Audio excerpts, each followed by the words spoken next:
हाँ साथ रहली आ साथे ही पढ़ली। जाए के बेरिए कवनो बतियो न कहली। हाँ साथ ही पढ़ली आ साथ ही रहली। जाए के बेरिए कवनो बतियो न कहली। दिलावा पर देके गईली आतना जखम। रे पगली पी के जहरिया अब मर जाइब हम।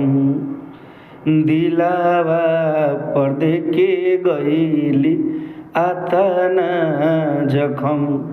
रे पगली पी के जहरिया अब मर जाइब हम।